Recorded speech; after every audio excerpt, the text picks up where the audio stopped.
get a second chance. You don't get a second chance at recording. So, Oh, that's great. well, go ahead. I just listened to your what you put out today and about your channel.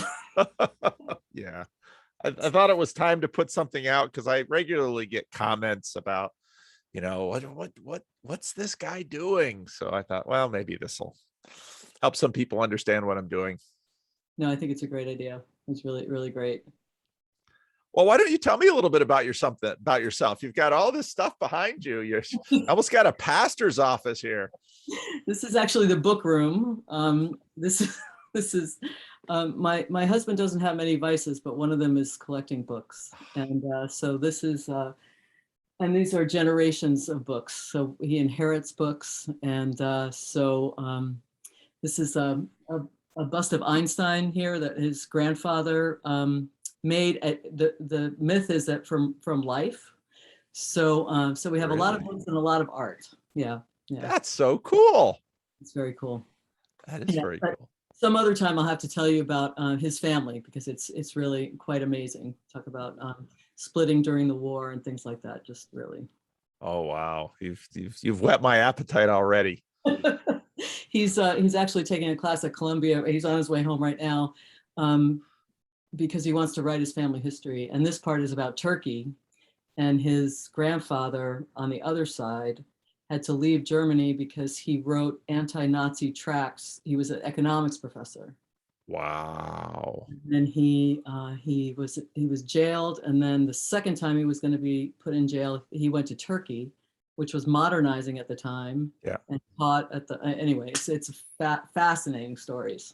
Yeah. Wow. Really amazing. Well, what stories do you have to tell me about you? I mean, I mean, you've been writing, you've been dropping notes and stuff for a while. So fill me in a little bit. So I wanted to say, you talked about how people find you. So I found you, of course, through Jordan Peterson, but I found Jordan Peterson through the Babylon Bee. They had a meme that said, Jordan Peterson becomes the first honorary Christian baptized by the Southern Baptist Convention, or something like that.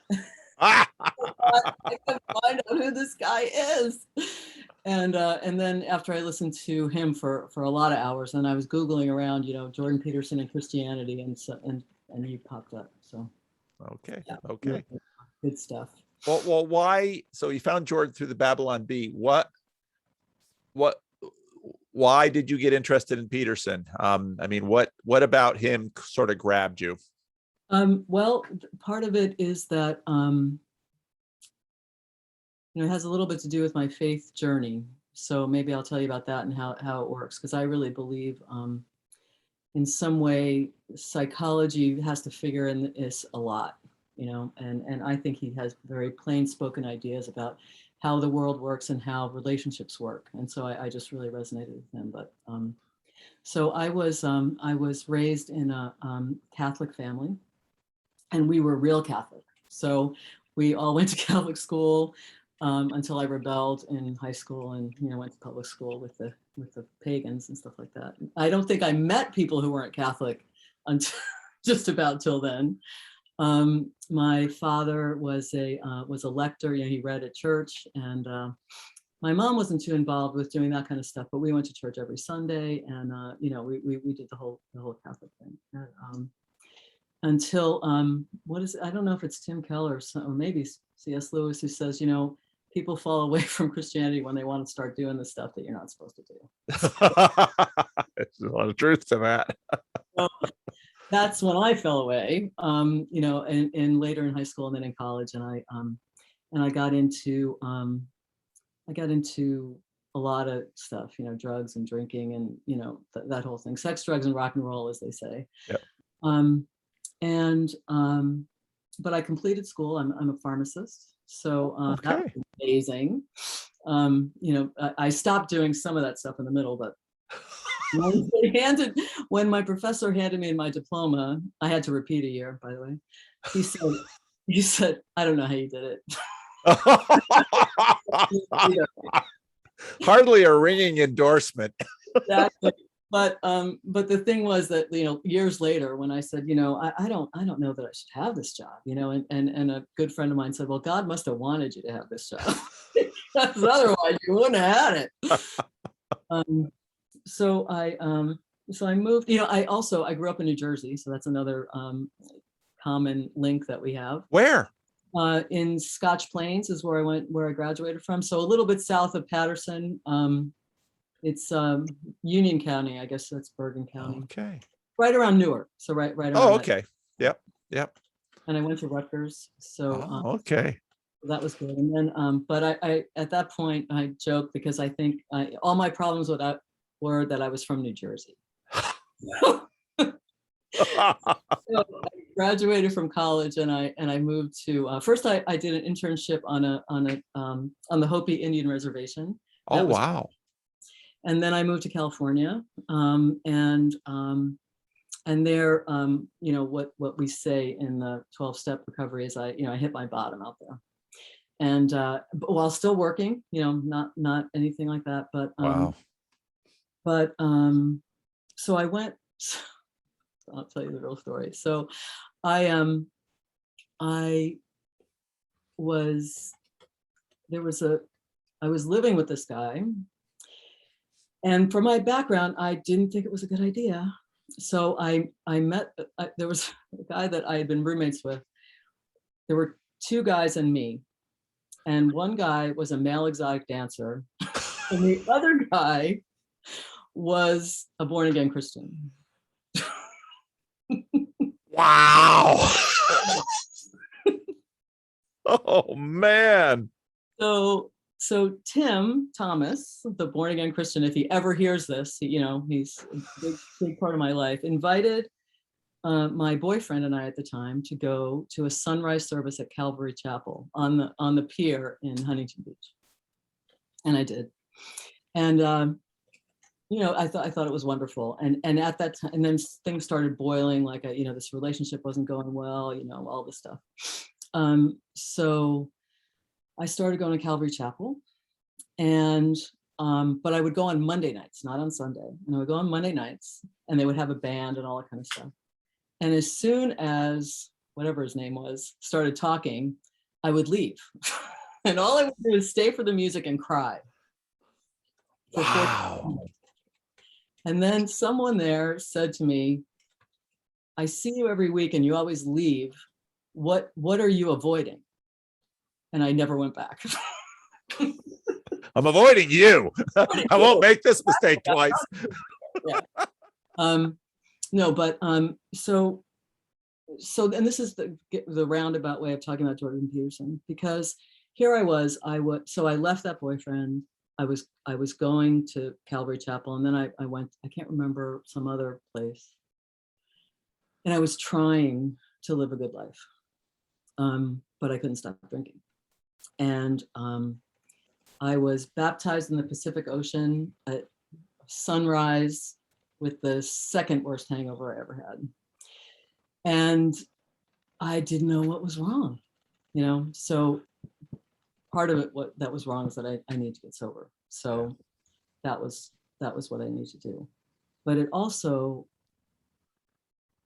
not just in order to have any relationship with God that was going to work, there was a lot of stuff that needed to get cleaned out before then, because I believe most people who suffer with that, like I do, are really so narcissistic at heart and closed off that all the words that come in are refracted in a way that's not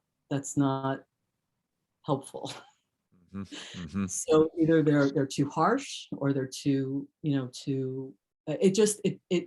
nothing penetrated that was going to last. Yeah. So I think a lot of things had to be torn out and rebuilt over again, and a lot of that has to do with psychology. A lot of it has to do with ego breaking and things like that. And I do believe that the 12-step programs are the absolute.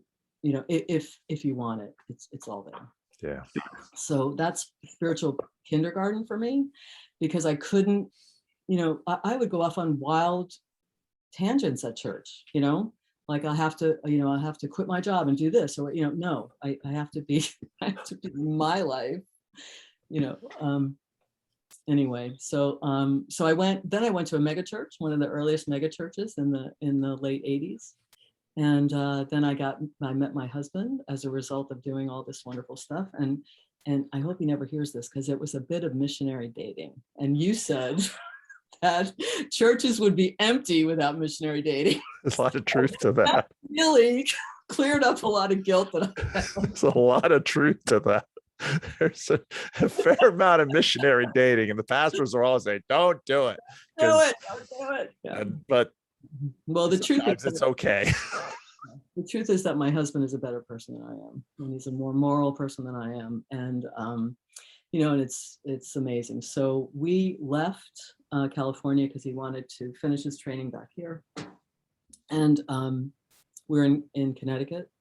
The leaves are changing. It's beautiful now, although I'd give anything to be back in California. But better weather. Yeah. I've lived both places. Better in California. Yeah. So where was I? So we moved back, and there are no. I went to a mega church that was evangelical, but the pastor's name was Tim Timmons, and he was a wonderful. You remind me of him, because this idea that you couldn't put him in a box, and you can't put you in a box either. So I think that's really helpful. So we came back here. No mega churches. Can't really find what I'm looking for. There are mega churches here now, but my husband was raised congregational, and in New England. In New England. Oh, okay. Yeah. And so we started going to a congregational church, and he got very involved, and and we're a church going couple, which is pretty neat. Okay. So but what I wanted to talk to you about was your conversation with Nick and the CRC. Why can't the CRC get along? Yeah. So this is what I emailed you about. So there are two things I want to come back to. One is the idea of seeking God that he mentioned, right? And the other one is I want to ask you the question of how much do you think children influence their parents when it comes to stuff like this? Oh, wow. It's almost always the other way around, but that's a really good question. Because because in a sense, you don't know, as a parent, you get to fit into God's role, and that changes perspectives of us as children of God. And so I think I just read an article. This divorce lawyer from someplace wrote 2 pieces in the New York Times, one in 2019, one just recently. Basically, the first piece, she basically said, who was unapologetic about loving her career more than her children. It's like, I just saw that on Twitter. Yeah, you posted. And then the other one about divorce, and it's like, okay, I guess your children didn't change you much. and that, I think, has been true often for men, because men have sort of delegated parenting and relating to the children to the mothers and wives for years. But that has sort of, there's been a revolution against that, and now for a father to not be involved is a violation against all sorts of things now. So men are quite a bit more involved, and I think that's healthy all the way around. But children do change us. They, oh gosh, we love them, hopefully. They humble us. Oh, they humble. I remember when, I thought getting married was a lesson in just how selfish I was. Nothing like the kids. Yeah. They they're most brutal teachers, because when we had one kid, it's like, it's your turn. No, it's your turn. And then you have two kids. And so you have one for each of us. Then you have three kids. And after three, it's just all a lost cause. It's all hands on deck. So, and then you love them. If you're a decent parent of any kind, you sacrifice for them. They defy you sometimes. Sometimes when they don't defy you and you recognize maybe they should have, that really breaks your heart, because you find out what a crappy God your children have. And then of course they grow up and they're going to do their own things, and some are going to rebel in their own way to one degree or another. It's I've been wanting to make a video for a while about this to one degree or another, because I don't know if I try to imagine not having had children. I don't know what that would be like. Mhm. It's one of the most challenging, difficult, meaningful things that has been a part of my life. And I'm not saying you can't be fully human if you haven't had it, by no means, but wow. Yeah. So yeah, children influence their parents. Mhm.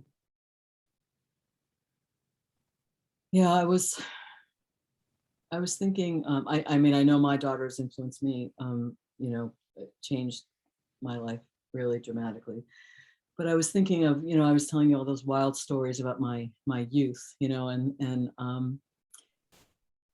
my parents got divorced, and so and there's an interesting story about that I want to tell you. So um and in so my dad was, he was in the Navy and stuff like that, and he always wore like khaki pants and a t-shirt and stuff. And so we were like, Dad, you need to get like a cowboy hat and jeans, and we were trying to do a makeover on him and stuff like that. And I had, I mean, it was my life was full of pleasure, and I mean, I was out there living life, and they were very 50s kind of people. And when all of I have two brothers, and when we were all in college, he left my mom for another woman. Oh, wow. And only lately have I thought, I wonder if I had anything to do with like opening that Pandora's box, And I'm thinking now about the things about like what you and Nick talked about, the idea of, I know that was a sibling, but I know a lot in our church, it's kids who, and their journeys that change the parents' ideas. Yeah. But I want to tell you what happened. I wrote a little bit about this, but this woman said in the thing that you just said in the Times, that something like she couldn't live her full life if she was still married. And my father, who's very Catholic, said, he said, I don't care if I go to hell. That's what he said. Yeah. So he married this other woman, and it was a really contentious divorce. It was awful. My mother did not want to get divorced, but he moved on, and and she was older, an older woman, so he didn't have other kids or anything. But I want to say maybe 8 years later or something like that, maybe it was 10 years later, he called and asked me, and now I'm not a Catholic anymore, and he asked me, what do you think if I got an annulment? And I said, well, From the second marriage? from the first marriage, from my mother. Oh, And okay. they were divorced, Okay. so that he could marry his second wife in the church. In the church. So I said, well, that, so your kids are bastards? And he goes, no, it's not like that anymore, And I said, well, I think they're your rules, and I don't think you should, after 23 years of marriage and 3 kids, you should get an annulment. And I also didn't think that, it would be fair to put my mother through that again. So so it came in the family lore that I stopped them from getting an annulment. So anyway, a couple of years go by and he dies. And at the funeral, now, if you're a Catholic, you can't receive communion. He went to church. They went to church every Sunday. He was a reader, all kinds of stuff, but no communion. So the Monsignor says to me, I don't know why, well, at the end, we got your father the communion. And I'm thinking, did he get a secret annulment? What happened? So my stepmother told me, when I asked her, and it must have been a couple of years later, that they had agreed to live celibately in order to be received back into communion with the Catholic Church. And most people would think that was insane. I don't tell many people. Yeah. But I was thinking about your conversation with Nick and this idea of seeking God, right? Because my church would go out of business if the Catholic Church allowed divorced people full communion. There would be no church. I believe it. Right? But why would you do that? Why would a person do that? And I read a little bit of Nick's comments, and it's like the prodigal son and all that kind of stuff. And he was in the Catholic Church a prodigal son. But my stepmother said that he knew he was going to die, and he died in the back of the church, getting ready to process up the aisle to read during Mass. And he had a coronary. Oh my He goodness. died in the back of the church. Yeah.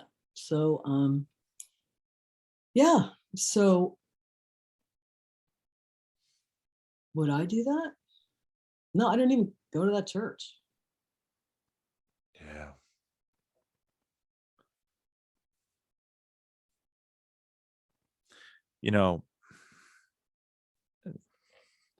This is part of why issues. I'm so your story illustrates nicely that the same-sex marriage debate isn't the only issue that sort of confounds us on both sides if you take it slowly and seriously. And divorce and remarriage has been an issue like that for a very long time. Mm-hmm. And I was probably flippant on Twitter, which is maybe I should get off Twitter, because Twitter tempts you to flippancy. But even in just sort of the jaw-dropping brazenness of this woman's New York Times opinion pieces, mm-hmm. That there are.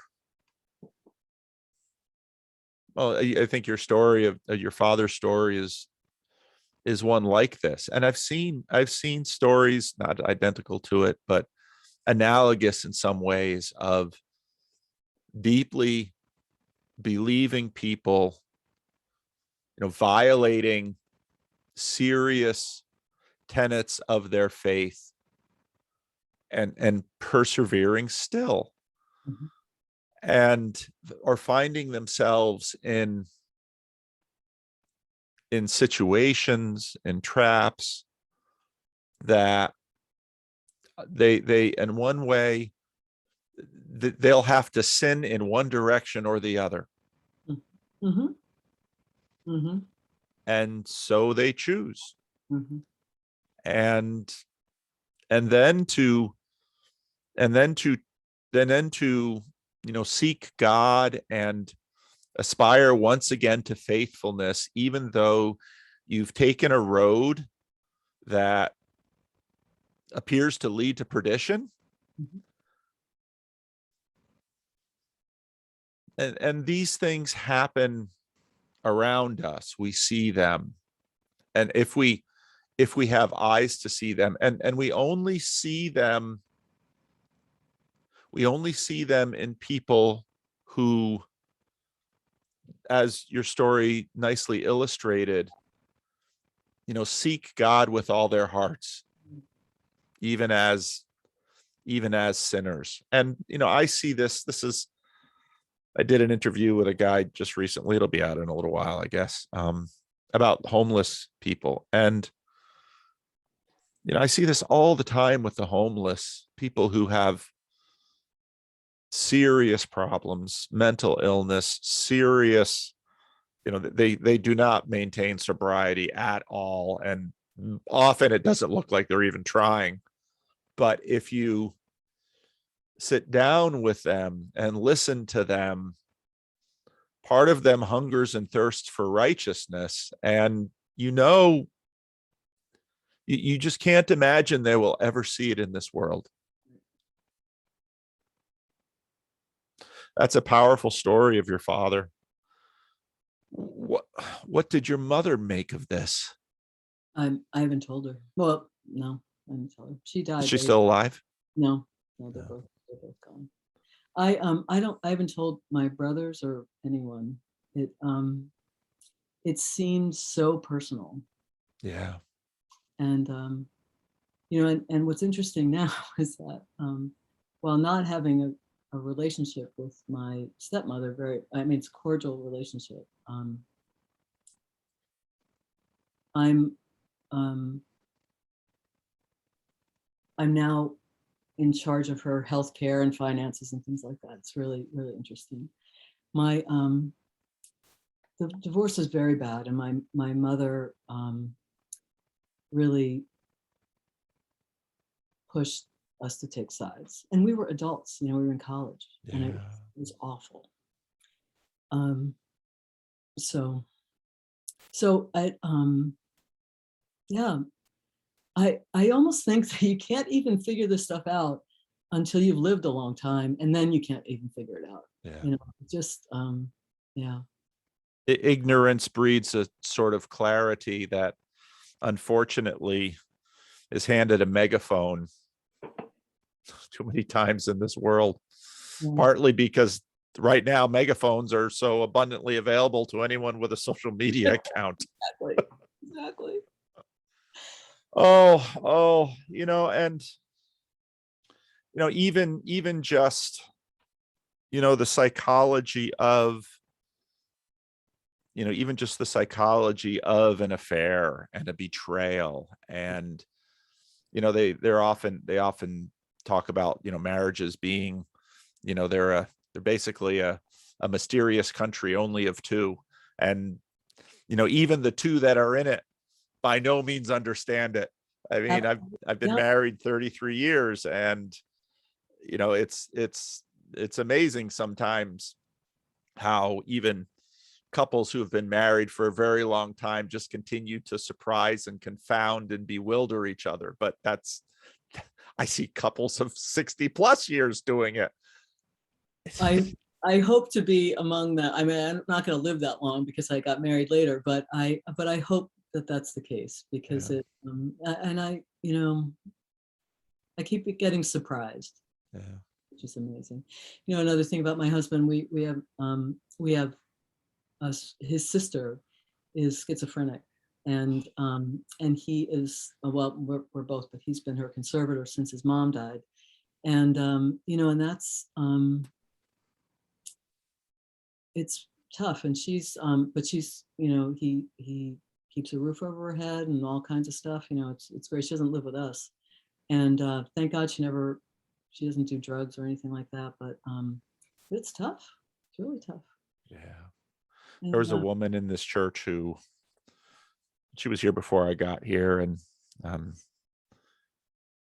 she passed away maybe 10, 15 years ago now. So she was in the church quite a while when I was here. I never quite understood what exactly was going on with her, but she was a schizophrenic. She took her medication, mostly through the help of many of the women in this church, managed to achieve the ability to live on her own. The women in this church and her brother, she had a brother who, really looked out for her and took care of her when the parents died. Similar story. And then when she died, I had never met her brother until she died. And then he came up here to sort of manage things, and had a chance to talk to him. And I know so many schizophrenics Mm-hmm. and their families, Yeah. and it doesn't,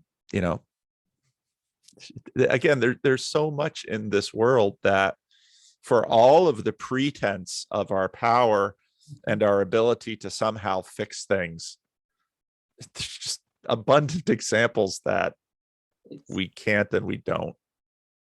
I've listened to I think he did something on uh, people were talking with you about homelessness and about mental illness and things, and it was so interesting when you can tell people have no idea. Yeah. They're just giving, well, you should do this, you should do that, and it's like, no, you don't. You don't get it. You don't no. There's, and people will say, well, why don't you put her somewhere? And I'm like, would that there were a place, Yeah. but that's long gone. It's Yeah. just, and I'll tell you what I learned from her early on, is that we must have a soul, because I know that God loves her as much as he loves me, but it can't be through her brain. Yeah. It can't be. Yeah. Yeah. So gotta be something else. Yeah. That was very comforting to me. There was a family that was another. So where I grew up in New Jersey, when I was growing up, there were a pretty good, healthy cluster of Christian Reformed churches. And so ministers' families are always sort of different, because in the community, the pastors are different. And so there was another minister's family, had 3 daughters. And um, the oldest daughter, she was in high school, and she was about a year ahead of me or so. And she was very boisterous, charismatic, fun. Everybody knew. It was a very large high school, Eastern Christian. Everybody knew her. And I knew the middle sister the best, and then the youngest sister I got to know too. We're all involved in drama, and then Facebook came about, and suddenly you get reconnected with people I hadn't talked to for 20 years. And I found my friends, and then I asked about, the other siblings. So what happened to your oldest sister? And she just said, after, when she was in college, she came down with schizophrenia. And then I, of course, having done all that I've done here, and I knew I had a picture of what that family went through, and how there were no solutions, and how no matter what you try, everything you try to express love to her and to make her life better, it's a half measure at best. And maybe, just maybe, she'll stay on the medications, and that will help to a degree. It'll help to a degree. Usually a lot of the medications will, well, you're a pharmacist, a lot of the medications basically sort of take the edge off and achieve a degree of sociality Mm. in the person. Doesn't mean necessarily that they're going to flourish, but just that they won't be quite so chaotic to their loved ones who desperately want to do something for them.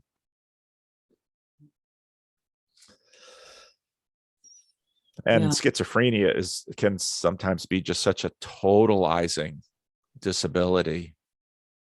absolutely. Absolutely. We have a caregiver who goes in a couple times a week. But it has to be a very special person, obviously. Yeah. Um, and the other thing is that the only thing, you can't touch anything in the house, you know.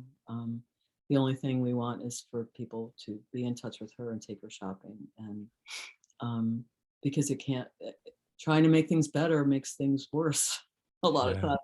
Yeah. And, but she's been able to live on her own for 10 years now, which is really quite amazing. Wow. Yeah. That's wonderful. But she's like, I mean, she's also 68 years old. So yeah, yeah. Yeah. And when they get older, you know, I've seen that too. Well, like you said, the one who's living on the street, that's yeah. You it takes its toll as you get older, a Yeah. lot more than when you're younger. Yeah. Yeah. The woman in this church, she um basically she died. She was living alone.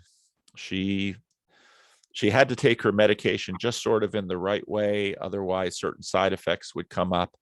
And she basically fell and sort of was immobilized, and died on the floor of her apartment. And she actually didn't die. Neighbors noticed she wasn't, called the police. They came in, but by that point she was then hospitalized for a couple of weeks, and then she passed. She could never recover. But and it's what's so difficult about this is, so then, the brother contacted me and we had some good conversations, and we put together the service for her, and it was a lovely service. And the stories came out that I had never heard before. Mhm. And but you're always just so, I don't know how people who are not Christians deal with this, frankly, because so on one hand, with her death, there's a sense of relief that her loved ones have, Mhm. because they know her suffering. And with her death, they sense, okay, her suffering's over. They're still grieving, they still miss her. But, at least for her, like you say, I mean, all of us believed, for all of her slightly crazy ideas about God and us, and she still came to church very faithfully. But, you know, for we all believe that at this point now she is relieved of her disorder, and she is flourishing like she never has. And with the resurrection, that is only going to get more. Mhm. And so, I can tell this story and I can remember her and her struggles, but it's such a hopeful memory, because Mhm. I believe when I see her again, I will see a creature very different from the one I saw here. Absolutely. We had a family in the church that had a little boy with severe autism, Mhm. and the church for many years did their best to, they kept him at home, and Yeah. the whole thing. And I remember having a dream one night of, his name is Jacob, and having a conversation with Jacob, and because he couldn't talk. And again, people in this crazy YouTube land sometimes wonder, how I can see so much of the rough parts of the world and still be a Christian. And I just look at it the other way. How can you see this world and tolerate it without being a Christian? That I don't understand, Right. because I have hope. Yeah.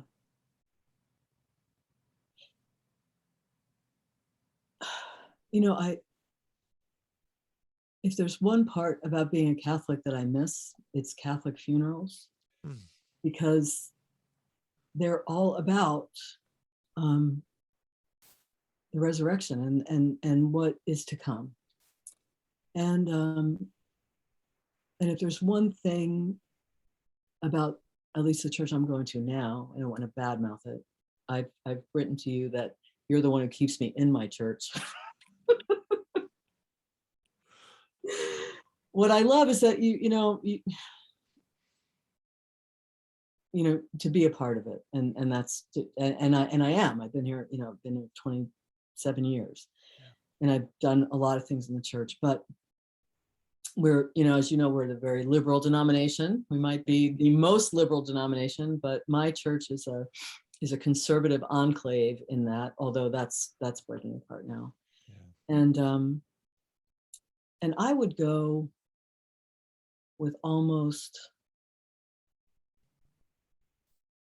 any of the progressive stuff that they want to do, if they would keep Jesus in the center and the resurrection, and I mentioned that to one pastor, and the response was, well, I don't want to talk about, in the sky by and by. We have to talk about here. And I thought, everything else is talking about here. And the only thing that makes any sense is what you said. It's the only thing that makes sense. Otherwise, there's no, and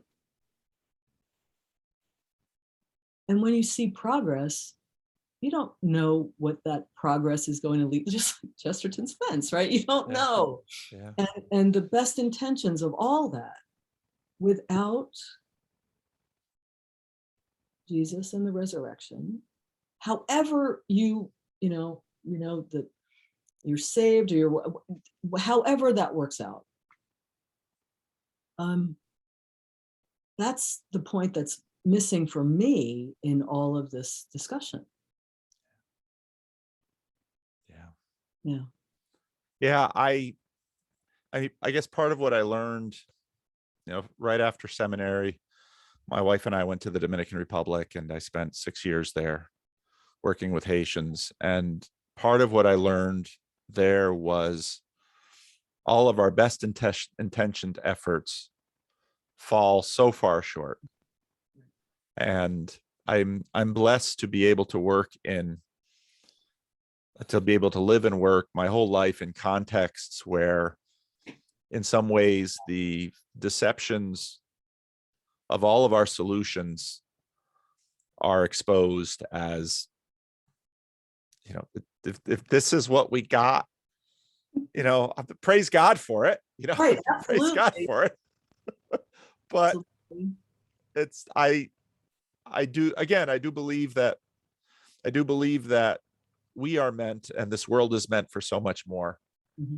And to just call that a myth, an inspiring myth, to me is insufficient. So that's how I feel. I have one more Catholic story to tell you, and then I'll let you go. Okay. So my daughter and I, we lived 3 years in Germany. So we worked for the army in Germany, and my daughter and I took a trip to Rome. And so we went to St. Peter's, and they have confessionals set up all over. So my daughter says, hey Mom, you're Catholic. Why don't you go to confession? So I'm like, yeah, I still have some anger at my mother. Maybe I'll go to confession. So I go to the English speaking one, and this is one of the most beautiful phrases in the whole world. Bless me, Father, for I have sinned. Bless me because I've sinned. Yeah. Oh my gosh. Yeah. So I go in and I say, yeah, I'm angry, had this resentment against my mother. And he says, well, you go to church? And I go, no, I don't. I go to congregational church. And he goes, well, you need to come back to the church. And I said, well, my husband and my daughter. And he said, do you think this is a joke? And I thought to myself, he's right. What am I doing here? Like my father, the idea that the communion was so important to him, and I was just playing around. Yeah. And I think most people, if you said that, would get really indignant. And I was like, no, that's right. Yeah. And I left no longer a Catholic. My stepmother said to me one time when I went up to communion, meanwhile, they can't go to communion, but what do? I go to communion? Yeah. I just think we talk a lot about respect and all that stuff. And I was like, no, you can't exclude me. No, you don't belong here anymore. Yeah. So. Yeah. But you can't take the Catholic out of the girl, though. No, Just I've seen that before. Just like if you watch any of Paul Schrader's movie, you can't take the oh, Christian Reformed Church out of the boy. I have a friend who will not watch movies with me because we watched a Paul Schrader movie. Which one? And the one about the couple in Europe who get drugged. Never see this movie. Okay. So bad. It's so awful. Yeah, so he's got a lot of issues. And this last one was just the one about the minister. First Reformed. Oh yeah. Yeah. Have you seen what was the one Calvary? Have you ever seen Calvary? No, it's on my list. I've not watched it yet. You've you have to see this movie, and you've got to do something because my husband hated it because the people don't seem real. Yeah. But I think you'll really like it. It's a wonderful movie.